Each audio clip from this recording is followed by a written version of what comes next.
Hello everybody and welcome back. In this video what we're going to talk about is Hogan's stance.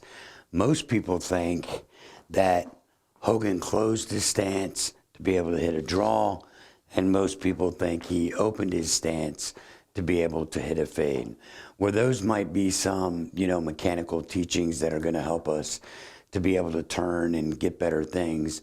Well, what Hogan said in his book was when the stance is open, the arc of the swing is shorter and it will help the hips clear. Number one.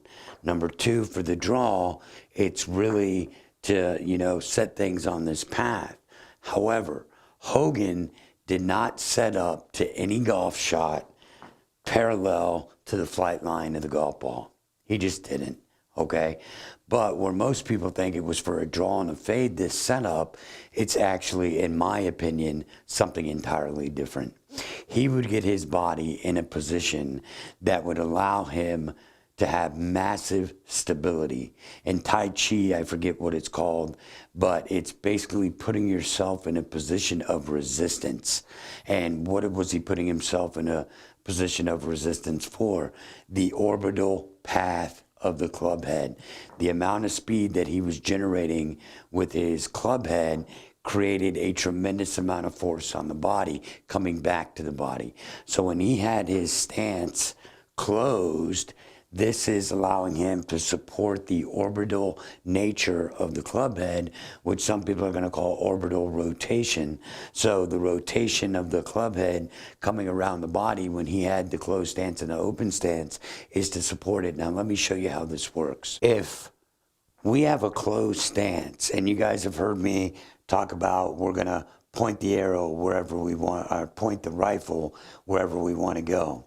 So when Hogan had this closed stance, what he's really doing, because you guys have seen me, let's get into this position by pulling the rope and everything. But watch what happens when I pull the rope and I push. If I was right here in this closed stance and I put my hand just like this, it is going to be, and you came up and you pushed on my hand and tried to knock me over, the chances are you're just not going to be able to do this because I'm set up in this position of resistance. So hopefully that's going to make sense.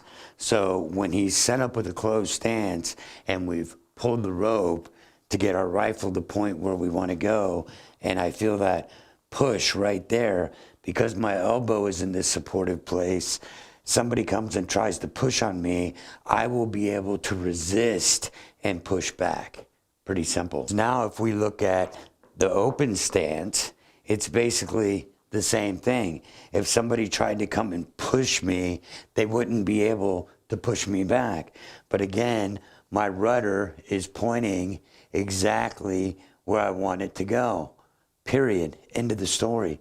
So again, when we talk about pointing the rudder, getting our posture set up and everything where we're going with the rifle, it is the position of the rifle, whether my stance is closed or whether my stance is open. This is what is going to determine the direction of where we go. And you can try it for yourself. It's really pretty amazing. Close your feet. Stance is closed. Now this does help us get a better path and be able to turn for a lot of different people. But what it's really doing is creating this position of resistance, because this club and its orbital or rotational motion around the body is extremely significant. And remember, I don't know what year it was, guys, but that video where they said Hogan had an estimated swing speed of like 132, 135. Imagine 135, okay? That is almost a category, if not a category 3 hurricane. Think of that. Within 1.2 to 2.2 seconds of motion, that is a Cat 3 hurricane. It might be a little higher. It might be on the fringe of a Cat 4.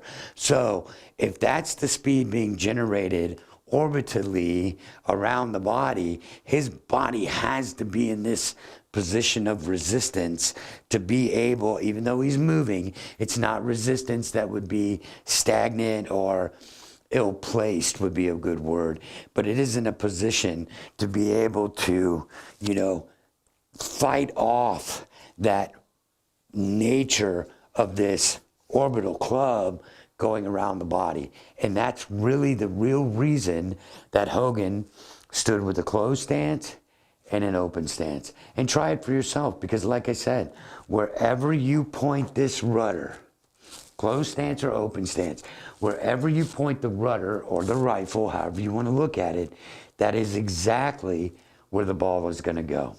Okay?